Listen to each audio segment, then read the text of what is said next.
আসসালামু আলাইকুম বন্ধুরা, জাতীয় বিশ্ববিদ্যালয়ের একটি গুরুত্বপূর্ণ আপডেট ভিডিওতে তোমাদের সবাইকে স্বাগত জানাচ্ছি। বন্ধুরা, জাতীয় বিশ্ববিদ্যালয়ের প্রথম মেরিটের কার্যক্রম ইতিমধ্যে শেষ হয়েছে, অর্থাৎ নিশ্চয়নের কার্যক্রম বা অন্যান্য যে কার্যক্রমগুলো ছিল এগুলো সবই কিন্তু ইতিমধ্যে সম্পন্ন হয়েছে।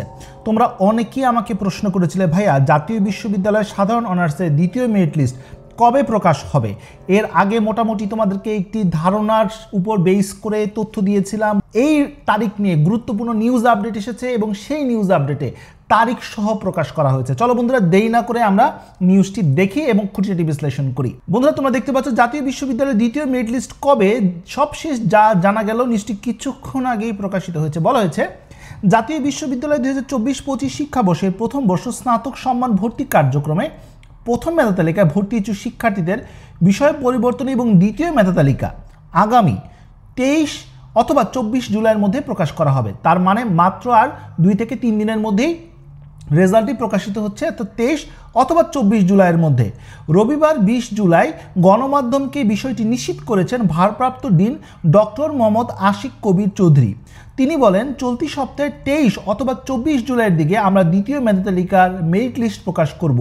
যারা এখনও প্রথম মেধা তালিকায় স্থান পায়নি তারা দ্বিতীয় মেধা তালিকায় চান্স পেতে পারেন। এর আগে জাতীয় বিশ্ববিদ্যালয়ে ভর্তি পরীক্ষায় উত্তীর্ণ শিক্ষার্থীদের মধ্যে প্রথম মেধা তালিকায় স্থান পেয়েছে 2,65,364 জন শিক্ষার্থী।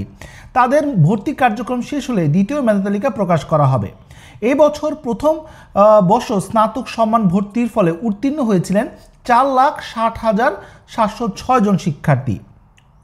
আর তোমাদেরকে জানিয়ে রাখি বন্ধুরা, ইউজিসি সর্বশেষ বার্ষিক প্রতিবেদনের তথ্য মতে জাতীয় বিশ্ববিদ্যালয়ের অধীনে কোর্স রয়েছে দেশের 881টি কলেজে। এর মধ্যে সরকারি কলেজ রয়েছে 264টি এবং বেসরকারি রয়েছে 617টি। 2022 শিক্ষাবর্ষে প্রথম শ্রেণীতে ভর্তিযোগ্য আসন ছিল 4,36,285টি। আর এর মধ্যে প্রথম মেধা তালিকা হচ্ছে 2,65,364 জন। তার মানে মোটামুটি ধরে নিতে পারো দ্বিতীয় মেধা তালিকায় তোমাদের সুযোগ আসবে। তবে এখানে অনেক ফ্যাক্টর রয়েছে, যেটা আগের ভিডিওগুলোতে তোমাদেরকে বলেছিলাম যে কতজন শিক্ষার্থী কোন কলেজ চয়েস করছে সেটা কিন্তু গুরুত্বপূর্ণ, কারণ সবাই কিন্তু সমহারে সকল কলেজ কিন্তু চয়েস করেনি।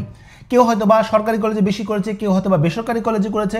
তাই এই অনুযায়ী কিন্তু চান্স না পাওয়া নির্ভর করছে। কারা চান্স পাবে কারা চান্স পাবে না, কাদের সম্ভাবনা বেশি কাদের সম্ভাবনা কম, এই নিয়ে ইতিমধ্যে ভিডিও দিয়েছি, সেগুলো তোমরা দেখে নিতে পারো।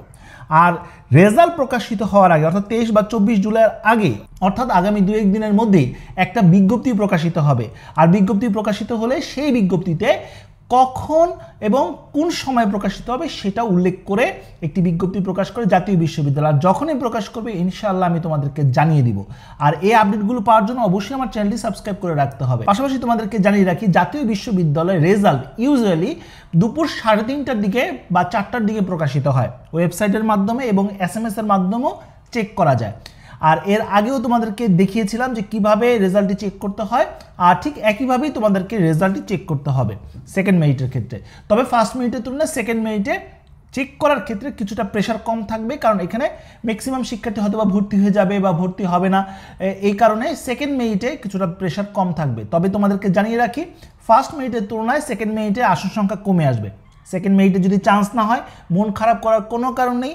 তোমার জন্য রয়েছে কোটা যদি না থাকে রিলিজ স্লিপ প্রথম, রিলিজ স্লিপ দ্বিতীয়, অর্থাৎ 2টি রিলিজ স্লিপ পাবে, যেখানে তুমি 5টি এবং 5টি সর্বমোট 10টি কলেজ চয়েস করতে পারবে, বাংলাদেশের যে কোনো প্রান্তের যে কোনো কলেজ।